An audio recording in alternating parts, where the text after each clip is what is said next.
before traveling to the site of the Okeda, Vieira, Abram says to Ishmael and Eliezer, "Stay here by yourselves with the donkey, while I and the lad will go yonder. We will worship, and we will return to you." At the end of this, Abram returned to his young men. It doesn't say Abram the Yitzchak returned. So, what it doesn't. You're supposed to come back with Yitzchak, and yes, it says Abram returned. Okay, two things. First of all, when he said we will come back, Yes. he didn't mean we will come back. He thought he was going to sacrifice Isaac. Yes, but wasn't that prophetic? Okay, but it didn't. That's not what was going on in Abraham's mind. That was what we call niba v'lo yoda ma sheniba. He prophesied, did not know what he was prophesying. Right. In his mouth, it was like a slip of the tongue, and it turned out to be true. Number one. Number two, Isaac continues to live. He continues to live. He does go back to Beersheba. He does spend the rest of his life in Eretz Yisrael. So surely Isaac did come back. But he didn't travel with No, that doesn't follow either. The Torah just tells you that Abraham came back. It doesn't tell you that Isaac came back. And the reason is because, as the Midrash tells us, in a certain respect, not all of Isaac came back. Some of Isaac was left behind on the mountain. He was injured somewhere. Not injured, but spiritually, he did not come down the same person that he went up. So the Midrash puts it this way, that God says, the ashes of Isaac are in front of me continuously. So Something did get burnt up out there in the mountain. Something did happen. That's the pasuk in the end of Hukosai, where it says, "I'll remember the covenant with Isaac and the covenant with I will remember the covenant with Jacob and the covenant with Isaac and the covenant with Abraham. I'll remember, and I'll remember the land." yes. There are four things remembered. It says, "I'll remember" 3 times. With Isaac, it does not say remembered. That's where the Midrash says you don't remember something that's sitting in front of you. So that's the idea. Yeah. What's the way to work on wanting Mashiach and Gula on Beis HaMikdash for reasons other than a desire for physical amenities? Okay. First of all, let me just issue a word of caution. It's hard enough to do the right thing. If you're going to ask of yourself not only to do the right thing, but to do the right thing for the right reason, you're going to analyze your motivation and work for purity of motivation. It's dangerous. It's very Just dangerous. because of the motivation. What I don't understand is if it's just for physical things, then we couldn't care less really about Mashiach. We just want health and wealth and things like that. What we down from the Shemoneh Esrei is for more spiritual things. No, I don't think that's right. We daven for his physical things. We hope we daven for physical things for spiritual reasons. I'm not davening for health. I'm not just davening that my ideas should be good ideas, or I should have a balanced state of emotion so I can do mitzvahs better. Health means not having a fever. That means having a healthy body. Down for the Geula, we're davening for One thing at a time. We don't only daven for things that are spiritual. We don't do that. In regard to the Geula. Well, I think also, it's just like doing mitzvahs only for the sake of a reward. That's valid, and the mitzvah is fulfilled, and you will get a reward. It's low. The Rambam would call it childish, but it's not invalid. A person who wants Mashiach because he wants peace, he wants support, he wants to be free from danger, and so forth and so on, that's not invalid. It's just low. It's just very selfish. Selfish things, what you want is the right thing, wanting it for selfish reasons is not bad. That's part of loving Kodesh Baruch Hu with the Yetzer Hara. Using the evil inclination to love Kodesh Baruch Hu, it means the evil inclination should also be involved, be motivated to want the right things. Now, how do you go beyond that? Here's an exercise. It's a good question, and I think you should ask a lot of people. This is really a psychological, emotional question rather than a logical question or rational question. The Gemara recounts 2 Amoraim, Talmudic sages, who said, let the Mashiach come, and let me not see him. Let him come, but let me die first. Because some of the verses in the prophets which describe what's going to happen when the Mashiach comes are pretty horrific. They're pretty horrific. They talk about half the population of Yerushalayim being wiped out and so forth and so on. So they said, I don't want to hold up the coming of the Mashiach, but take me first. Let me die first. So when I read that, I thought to myself, am I willing to die for Mashiach? So the Kodesh Baruch Hu told me, you're holding it up. You're holding it up. Mashiach's not coming because of you. As long as you're alive, he's not coming. What would I do? I hope I would say, then take me. I don't want to hold up Mashiach. What? I should be the one preventing Mashiach from coming to the world? I think anybody who could honestly say that must mean that he doesn't only want Mashiach for selfish reasons, because if he's not here, he's not going to get any of the selfish things that he wants. And I don't think that's too unreasonable to think that a person will be able to say that. Then, another strategy, I think it was Rabbi Yehuda Nasi, in his neighborhood, there was an almana, a widow, and at night she used to cry over her plight, her situation. And when Rabbi Yehuda Nasi heard her crying, he used to cry over the Beis HaMikdash. Meaning, why are there almanas? Why are we suffering the things that we're suffering?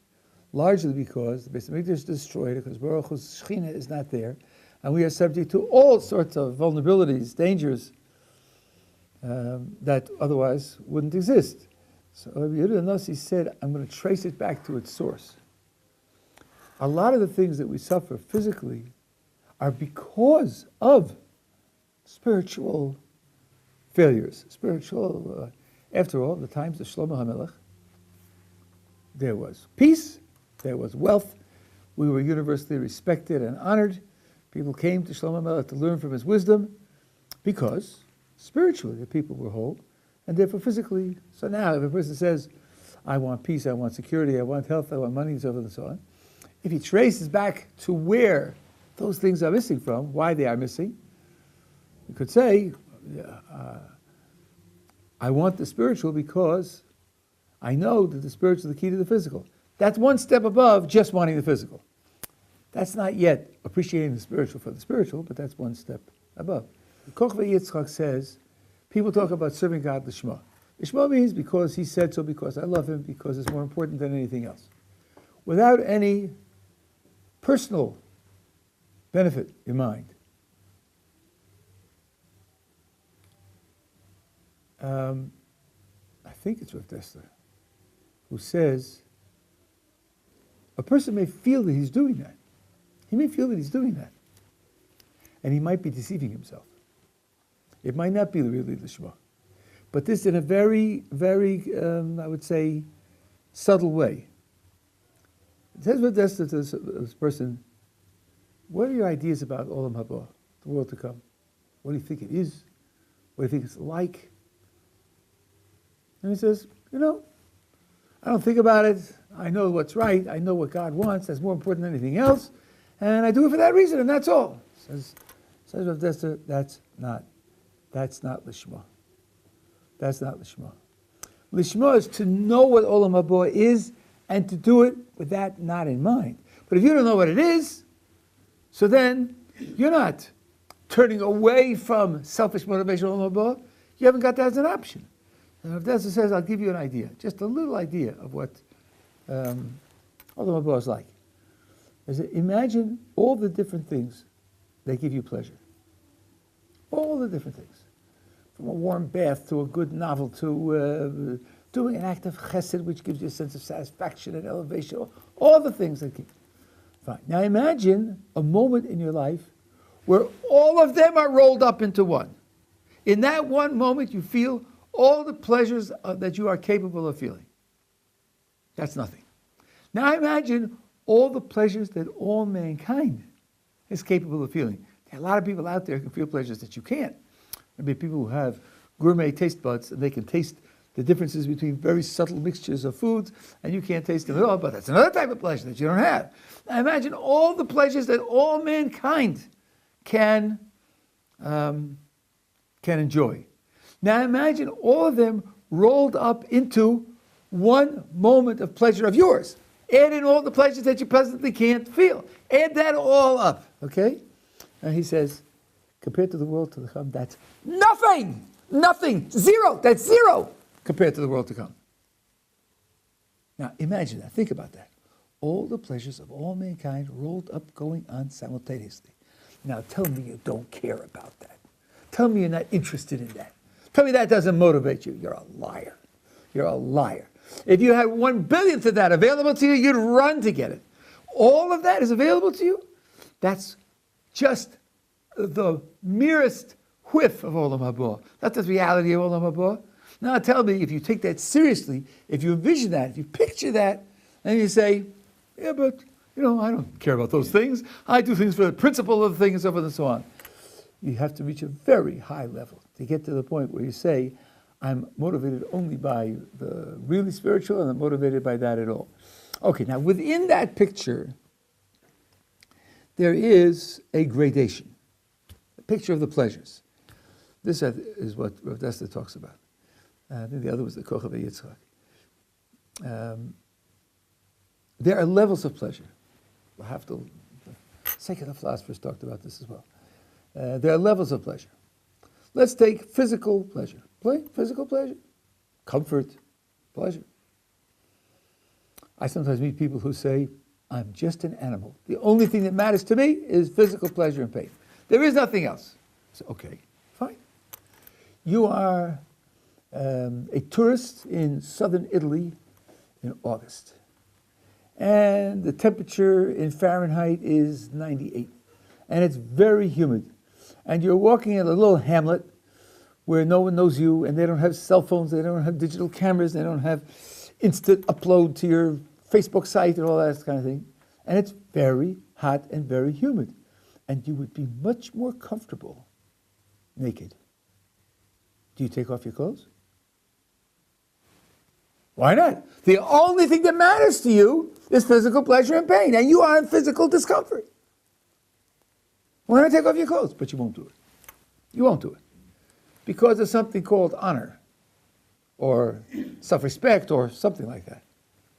Similarly, and here I'm dealing with something which is a little bit of a touchy topic, and in halacha, I think maybe our attitudes are wrong. A person needs to urinate, and he's in pain. What does he do? He looks for a place. What about walking over to the wall and urinating in public? Many people can't do it. They can't do it. Even if they could do it, they wouldn't do it. They would never do it. Why not? All you care about is pleasure and pain, right? You're in physical pain, severe physical pain. And by the way, the halacha doesn't allow you to do that. It doesn't allow you to delay. It's dangerous. And the Arabs do that. They will urinate in public. It doesn't bother them. The Gemara tells the story of one of the Tanoim was giving a shir, and he called for a screen to be put up so he could urinate, and he was criticized because that meant you delayed it, and meant other people are going to see that you don't do it, and you're going to cause other people to be in danger. So there's something called honor, self-respect, for which we are prepared to sacrifice a great deal of physical pleasure and endure a great deal of physical pain. Okay, that means that honor as a value has a higher quality than the quality of physical pleasure and pain. Now take love. Will you be willing to do something that's embarrassing, dishonorable, people will think badly of you because of someone you love and something that's necessary for a person that you love? Many people will say yes. So love is a pleasure that's much higher than honor and dishonor. Now, it's an open question how far this can go. You have three steps in the ladder already. But the higher up you go the ladder, the more you go towards the spiritual. A person thinks about this, meditates on this. And if a person has had an opportunity to experience spiritual pleasures, you save someone from some danger, dying losing a limb, making a terrible mistake, or whatever it is, and the person is grateful to you, you feel a tremendous thrill, a tremendous inspiration. That outweighs a lot of physical pleasure and pain. It might even outweigh the desire for honor. When you feel that, if you appreciate that and you say, look, that's available. Doing it for the ruchni does not mean doing it in a way that you get no pleasure out of it. That's a big, big misconception. The soul automatically gets pleasure out of doing things that are ruchni, that are spiritual. But it's that pleasure, not the other pleasures. So the challenge of what's called selfishness, doing it for yourself, is the challenge of the lower pleasures. Why that is a question I can't answer right now. It's a long shir, I have a shir on altruism where I talk about it in detail. But in the meantime, that's the idea. You want to go up the ladder and look at those higher pleasures and think about the times when you experience them and say, wow, that's what's really important in the world. That's what's really important in the world, and to try to be motivated to do that. There's a few suggestions how to put yourself on the spiritual dimension. And of course, I've said before in other connections, and it's relevant here as well, these things are contagious. If you are associated with people who live this, then it can have an effect on you as well. My Rebbe Zatzal, the Boston Rabbi, with whom I was his chassid for 47 years till he was nifter, whenever he did a mitzvah, we who were close to him always felt that that's the last time he's going to do that mitzvah. Not because he's going to die, but let's say it's Kiddush Friday night. That Friday night is never coming back. There's only one chance to do that Kiddush that Friday night, and it'll never come back. And when he did Kiddush, you felt that. Wow, I've got to do this with everything I have because this one's never coming back. The preciousness of the mitzvah. Now, if you saw that, you were there with him, so a little bit of that rubs off on you as well. That's appreciation of the roof. Yeah. What should someone who takes time out of their life to do yeshiva and learn the basic Talmud Torah do about a parnasa? What does a person do if he takes time out of his life to come to yeshiva, and what does he do about parnasa? Well, he ultimately will have a responsibility for parnasa, no question about it. Now, one good thing to do is to undergo some kind of, there's some kind of tests you can do which identify the skills that you have and the inherent preferences you have for some type of profession. You may yourself have some idea of a profession that you'd like to participate in. Then you have to make a calculation. What kind of training is necessary for that kind of profession? And there, a little research can go a long way. For example, a person wants to become a lawyer. Today, it is very accepted to get a bachelor's degree from yeshiva. Many yeshivas give bachelor's degrees and go straight to law school. Never go to college. Because if you spend 4 years studying the Talmud, they know that's good in law school. They know that. And they're interested in having you as a student. It will stand you in very good stead when you apply to law school. Other things, there are many professions that don't require a BA and a master's degree, 6 years of secular study. Sometimes 2-year training programs can do just as well. So find out the programs that are best suited. Turo and Landers have programs which with a circumstance, and they have professional accreditation. So you have to know what it is that you want. I think that maybe what I'm saying is controversial, and maybe there are other people that disagree with me. The only thing I can say is that I'm right. So your responsibility is ultimately to be able to earn to earn a living. You have no right to expect and rely upon your wife to provide for the family.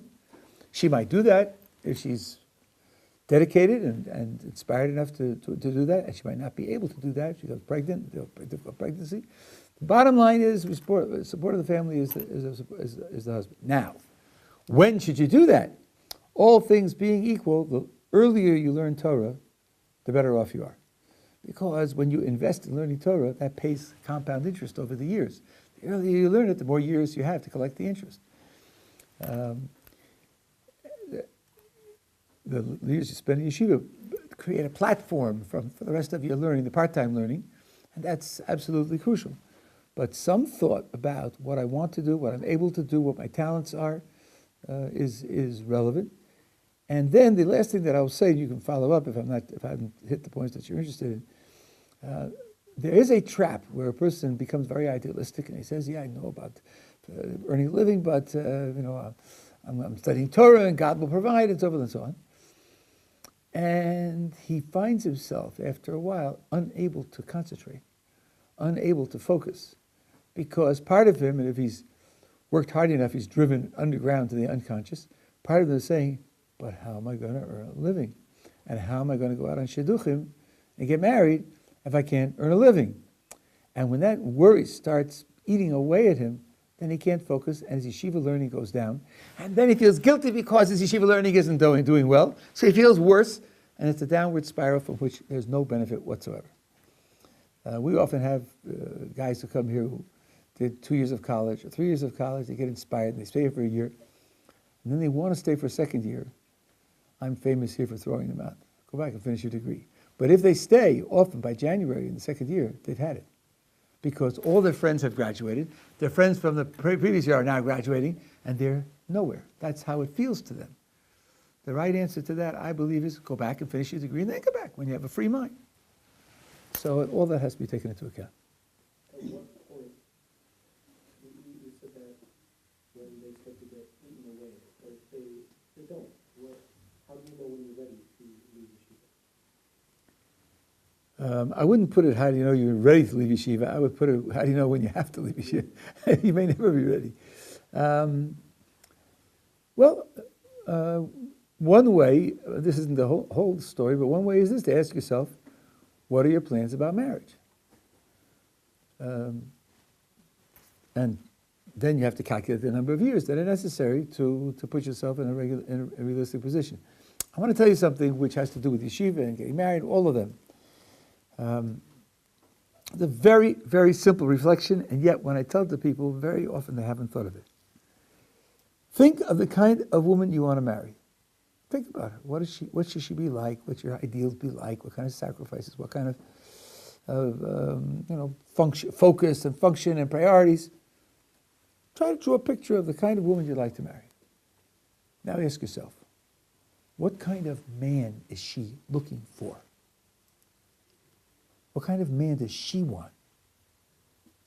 Then your challenge is make yourself into the kind of man that the woman you're looking for is looking for. Because if you're looking for woman Q and she's looking for man R and you're A, you aren't going to get her. And you're going to be very disappointed. So you have to climb into her mental set and say, if she's ABC, if she's XYZ, she has all these qualities, what does she want? Very often, if you have an idealistic picture of the woman you want to marry, she wants someone who knows how to learn Torah. She wants that for her house. She wants that for her children. She wants that for her family standing in the community. She wants a husband who can learn.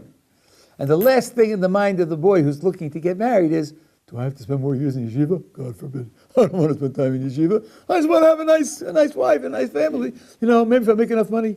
But that's not what she's looking for. The woman you want to marry, she's not looking for that. You have to make yourself into the kind of man that she's going to be looking for. Now that includes a certain level of Torah study. And it may include, for many, many women, at least the promise there'll be some financial support.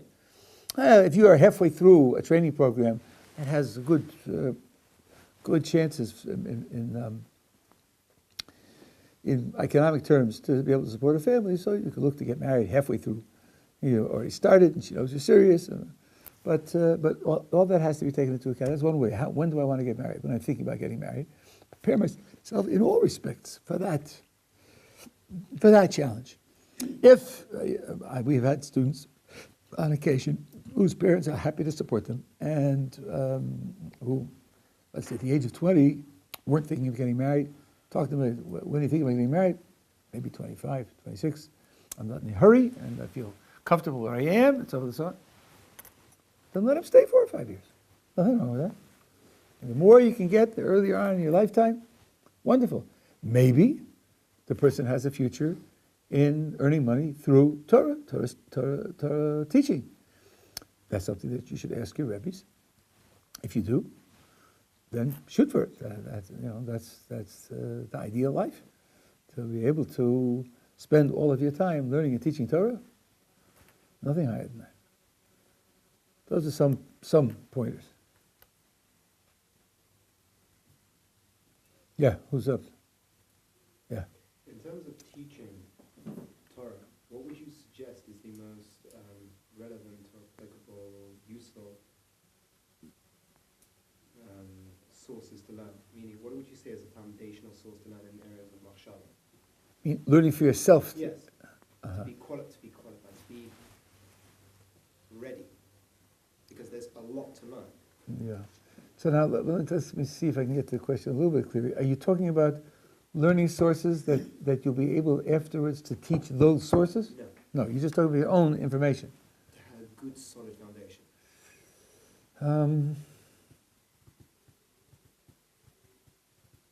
It's a very difficult question. First of all, the real makoros, the real fundamental makoros are hard. They're hard. Sometimes it takes years to grasp what they're talking about, to really grasp what they're saying. So you may dedicate yourself to them, but you may not really understand them, and then they're not going to help you too much, or they may falsely give you the impression that they're helping you, and they're not really helping you. Yesterday, I came to understand a line in the Moreh Nevuchim. I've been through the Moreh Nevuchim 7 or 8 times. I've learned it with Chavrusas. We always had trouble with this line. Yesterday, I can't tell you how happy I am. I finally figured out something that the Rambam says. It's a little thing. He's talking there about, it says in Gan Eden that after they ate from the tree of knowledge, their eyes were opened and they knew that they were naked. So Rambam says, opening of the eyes means intellectual apprehension. It means intellectual understanding. After all, they weren't blind before they ate from the tree, but they didn't appreciate what being naked meant. That's what opening the eyes means. And he brings as a proof text, when Hagar goes out with Ishmael, she throws him under a tree, and she goes off the distance because she doesn't want to see him die. And God says to her, God has heard the prayer, the angel says to her, God has heard the crying of the child, and go back and pick him up. And it says, God opened her eyes, and she saw a spring of water. So I thought, what? That's wisdom? I mean, isn't that vision? She didn't see the spring of water, and now she sees the spring of water. That's just physical vision. And the Rambam brings that as a proof text. I thought I would use it as a proof against his position. No, he brings it as a proof text. Now I'm thinking, let's see, she's wandering in the area there. She has normal vision. She has normal vision. She throws him under a thing, walks around, and she doesn't see the spring. She doesn't see it. Now what's wrong? Why doesn't she see it? She hasn't got sand in her eyes. She hasn't got on black sunglasses. Why doesn't she see it? Because she doesn't interpret correctly the scene in front of her eyes. When God opens her eyes and she sees the spring, it isn't as if it was covered with a shield. It isn't as if he caused a blind spot. She just didn't see it. Sometimes you're looking for something and it's right there on the table in front of you, you don't see it. Right? That happens to people. So then that's interpreting what you see. It's not vision with the eyes, it's interpreting what you see. There's a whole raft of philosophy on that subject. I know that raft. I've taught that raft. But it never occurred to me to put it in over here. When you're looking at a scene and you don't pick something out, it's a failure of understanding. It's not a failure of vision. Nothing wrong with your retina. Nothing wrong with your optic nerve. It's your mental processing that's at fault. Her mental processings did not reveal to her what was right in front of her eyes. So the Rambam is really citing a proof text for his position. It took me years to get that. Okay, it's a little thing. It's a little thing. For me, it's not a little thing. If there's anything in the Rambam that I don't understand, that seems to me to be off the wall, then I know I'm missing something fundamental. At any rate, so there's the choice between learning the really fundamental sources, which take a long time, and you might not get, and you might think you get, and then end up teaching the wrong thing. I did that many times. Or reading sources which may be from equally august authors and so forth and so on, but easier. They're easier on the surface. The one that I think is very central and very important is the Derech Hashem. Derech Hashem is fundamental. It has subtleties. I can testify to that. I've taught it a number of times, and each time I find new, but it has a lot on the surface, which is very, very important, which you can get, and it's absolutely authoritative. So, if you're talking about that, I mean, the Rambam, the Ramban, these are the Amudei Ha'olam Shekol Olam Omer Alehem. The Rambam, the Ramban are the pillars of everything, but they're very hard. The Rambam and the Ramban are very hard. They're very hard. So, I guess if the person has the time and the resources, I would say investing in a steady diet of Rambam and Ramban, slowly, best with the Chavrusa, and just learn them. This is going to be a 75-year project. You're going to learn them and learn them and learn them and learn them. And you'll pick up what you'll pick up. But if, in terms of preparing yourself for teaching, then I would say take something like the Derech Hashem and go through the whole thing a couple of times. Quickly, without being a too much, just to pick up the information. It's a gigantic source of information there. SAM Fundamentals also, a short, that Ramchal wrote. What else is there that's fairly accessible? Avdesta is wonderful. Avdesta's essays are really wonderful. You can get a great deal out of them. You're fluent in Hebrew, so you don't have to use the English. I would say even for the English, but for the Hebrew. And if you want, I can give you a list of essays, which I think are the ones to start with. When I first came to this yeshiva, I had a certain repertoire, and I went through the repertoire, and I was speaking to Moshe Pindrus, and I said to him, I'm looking for other things to teach. He said, what about Rav Dester? I'd never read anything by Rav Dester. I started to teach Rav Dester. Rav Dester's a gold mine. It's a gold mine. And he too, a great deal of what he writes is readable and understandable. There are subtleties there also, but a great deal of it is readable and understandable, and it's very worthwhile teaching. It's very, very inspirational. By the way, Rav Dester has essays on the Parshios, and they're absolute gold. Absolute gold. So this is another good source. You can read it fairly quickly and fairly fluidly, and you can pick up a great deal from it. Yeah. Does one have the obligation to defend his beliefs to others? One have the obligation to defend his beliefs to others? No, absolutely not. There are times when defending your beliefs to others may serve other obligations. That could be. But an obligation per se to defend your beliefs to others? No, there is no such obligation. Sorry? Is that what you said the first time? Then I didn't hear you correctly. Or you just changed it? No, you changed it. Yeah. I'll tell you, the Gemara, the Mishnah says, Dama Shatash Apikoros, know what to answer in Apikoros. And the word is that's addressed to the internal Apikoros.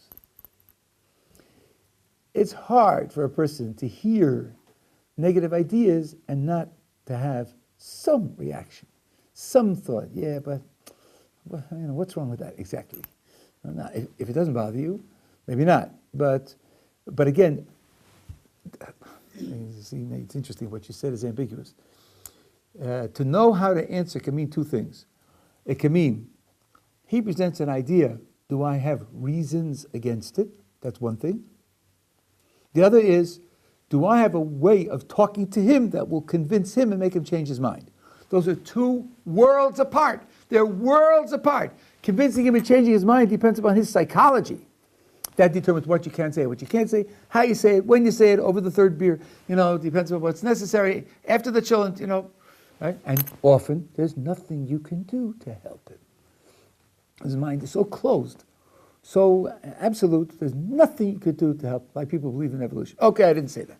It's only for the recordings. But if the goal is to have sufficient reason against him, that's not outrageous. Because, as I say, when you hear ideas like that, part of a normal person's reaction is, well, so what exactly is wrong with that? So you can try to push it out of your mind, but on the other hand, don't go overboard with it. There's lots and lots of crazy stuff out there. And to say, every time I hear a new crazy idea, I better have reasons or go get reasons against it, no, that's also inappropriate. But from time to time, it's something that is worthwhile doing. Sometimes just getting a couple, 2 or 3, and seeing how shallow what they write is, and you say, okay, I saw that already. I see who they are. I see how shallow they are, and so I don't get excited when I hear another one. And that may be enough.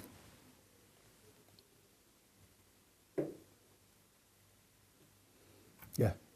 What do you think about phrases about great sages and people add things like they learned from a malach?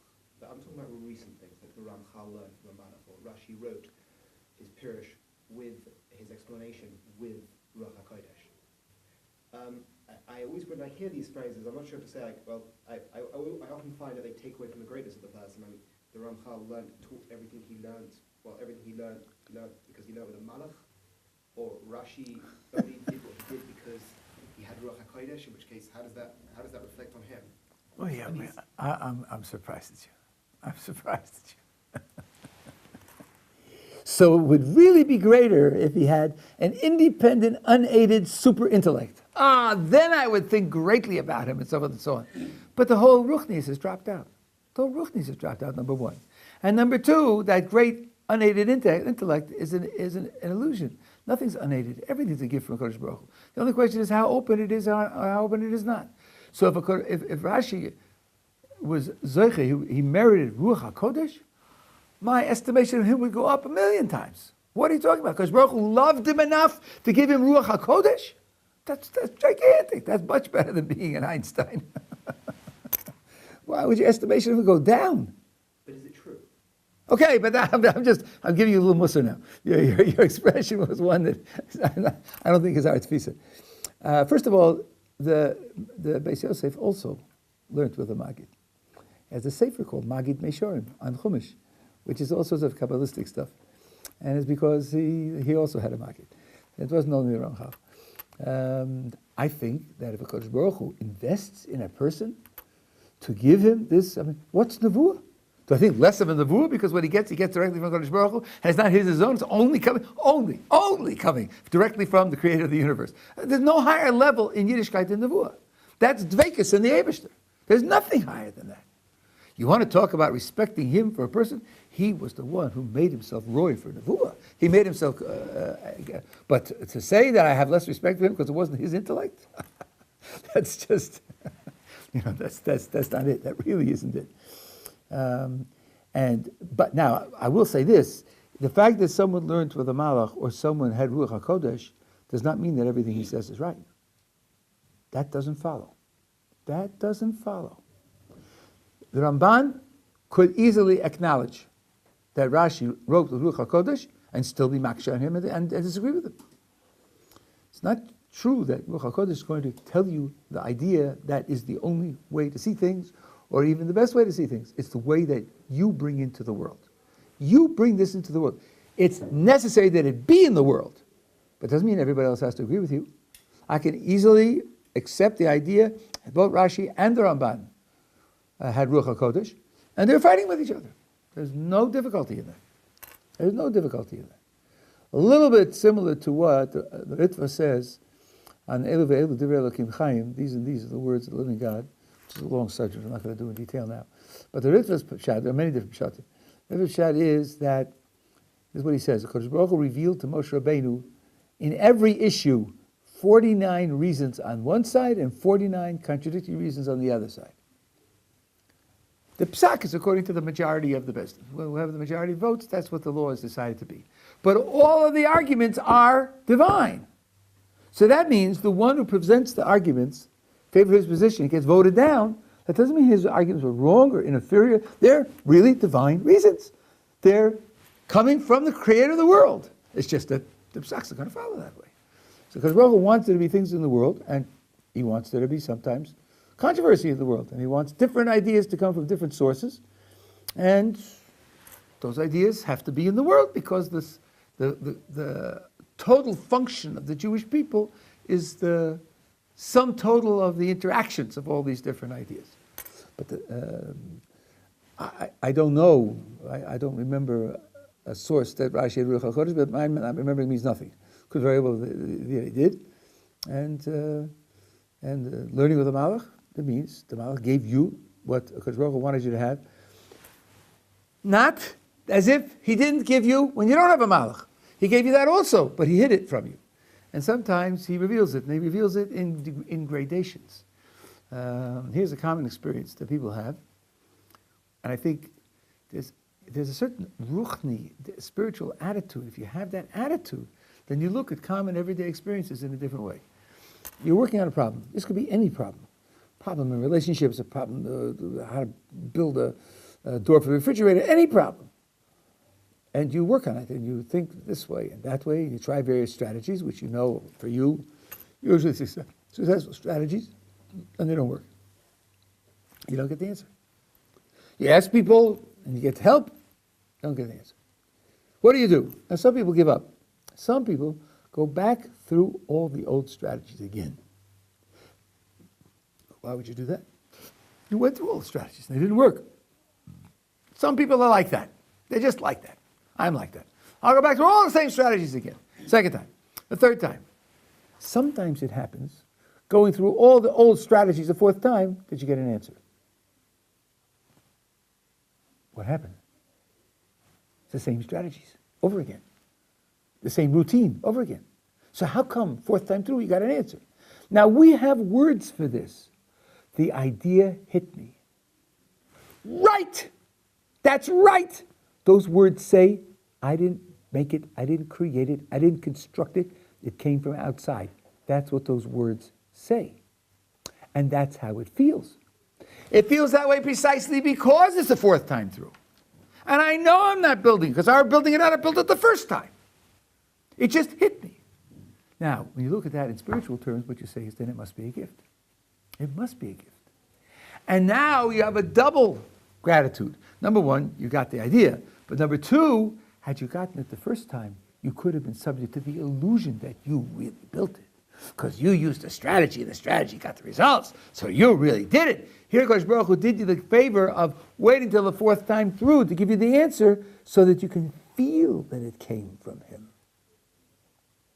You know, in the cartoons, maybe I'm dating myself, there's the picture of the light bulb, the light bulb turning on. Right? That's again, it's coming from the outside.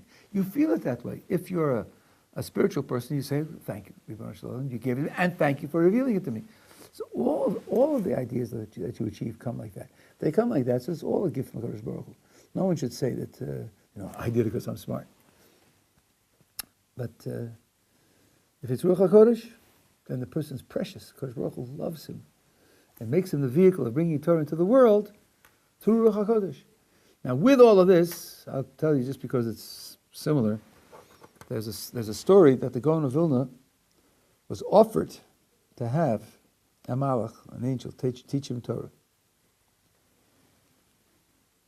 And he refused it on the grounds that Torah that comes without effort isn't worth it. Isn't worth it. Now understand, this was a gigantic Yetzer Hara. It's a gigantic Yetzer Hara. What could you tempt the Gaon of Vilna with? Coca-Cola? Trips to the Alps? The Gaon? But you could tempt him with Torah. That you could do. Here it is. Free Torah. You'll have more Torah. And he had to say no to that. Because he felt that if you didn't make the effort yourself to learn it, it wasn't worth it. Okay, others made a different calculation. Ramchal obviously made a different calculation. Gaon of Vilna said that if Ramchal were alive, he would have walked to Italy to learn from him. So, anyway, that's what I have to say about Ruach HaKodesh and Ma'am Malachim. Yeah. How does one do proper shemesh for Proper shemesh to? a Torah. The Gemara Bracha says, Gottlieb shimusha milimuda, because Elisha, I think I'm getting it right, Elisha washed Eliyahu's hands. And that's how he became Zeicha to be his successor, so to speak.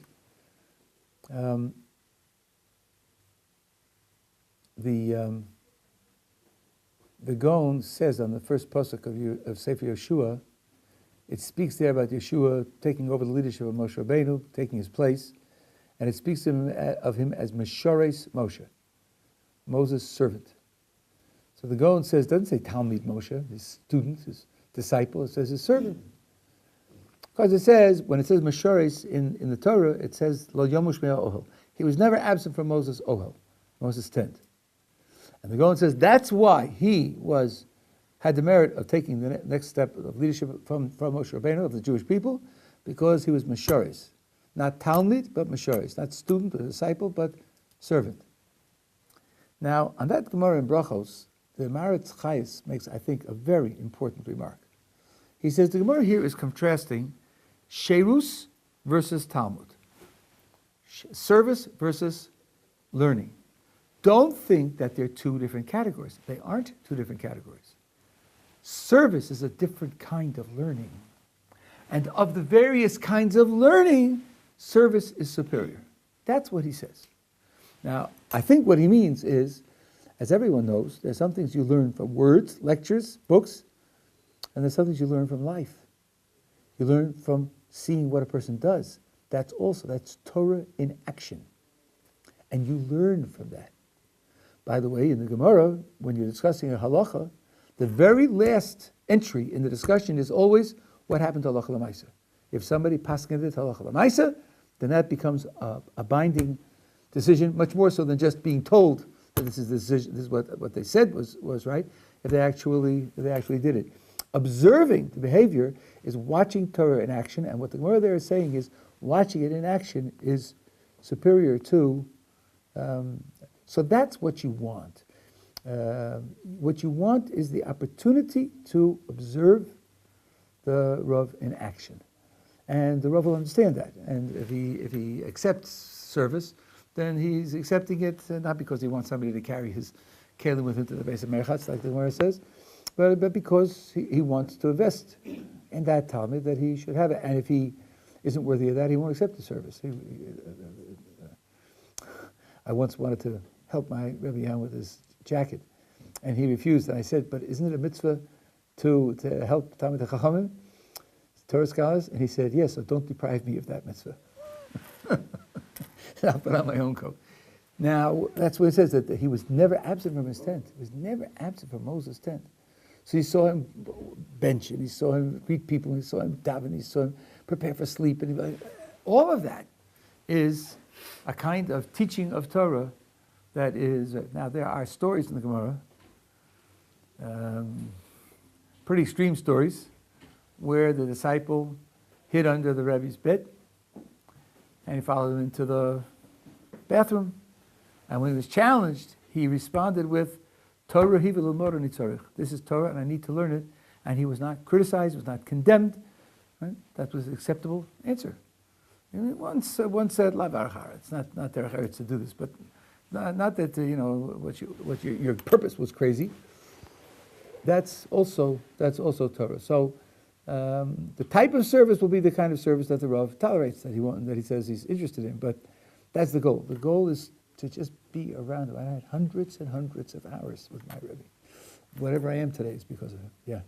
But it's just not practical today. It seems like the following of a 24/7 where he doesn't allow it in the family. You have class to go to. There are very limited spots where you can be at the right. So how do you put the change?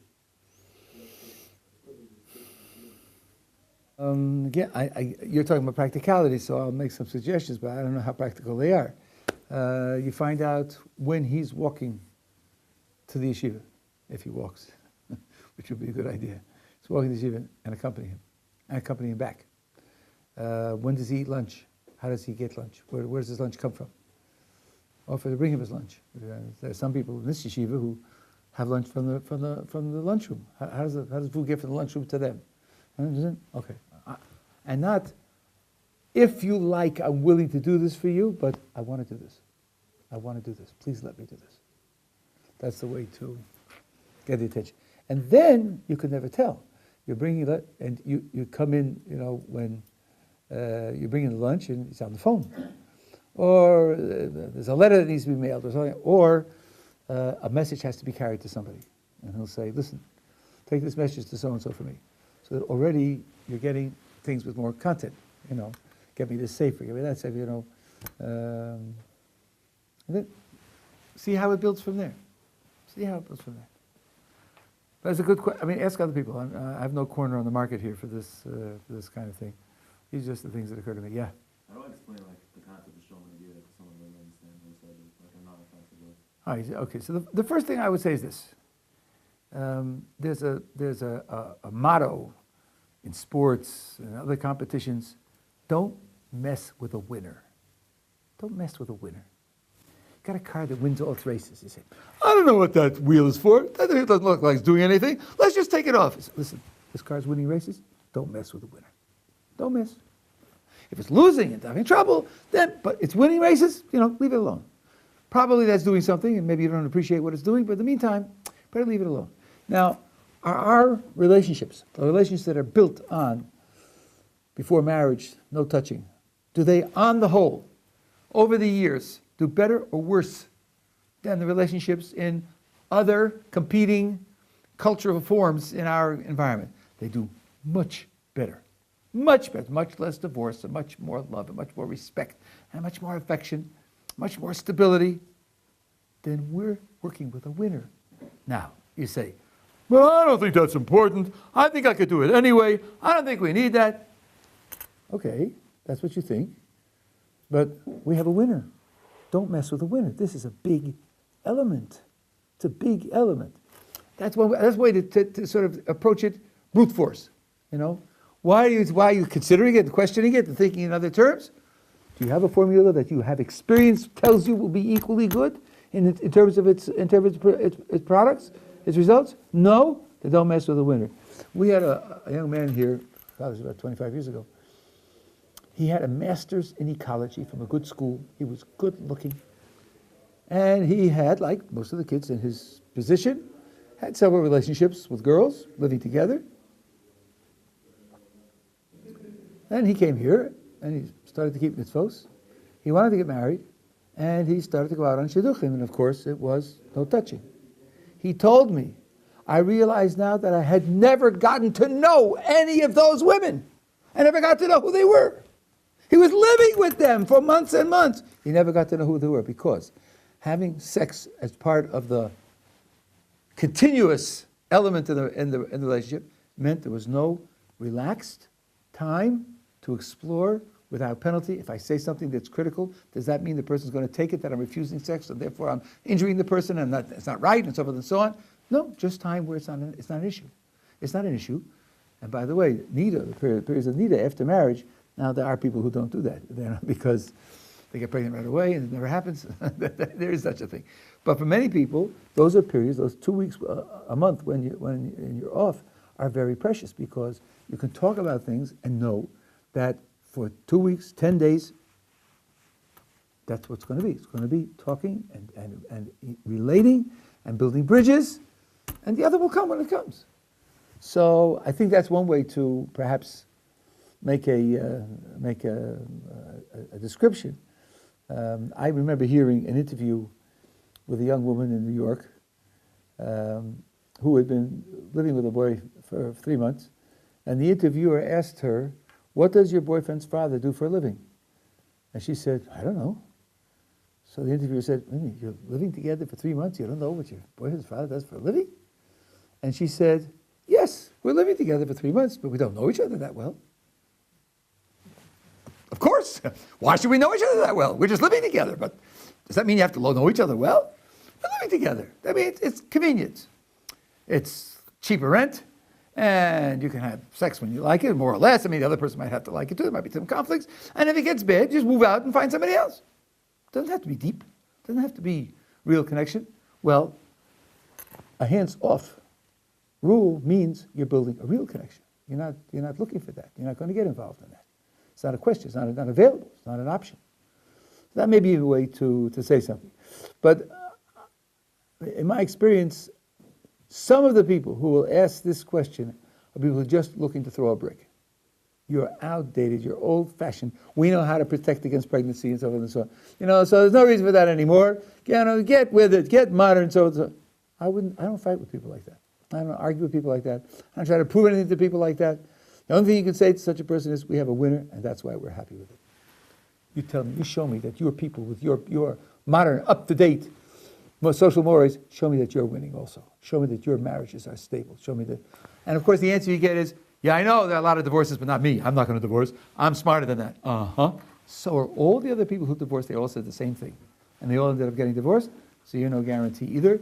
And you're walking into a Gehenna. You're walking into a situation in which 50% end up divorced.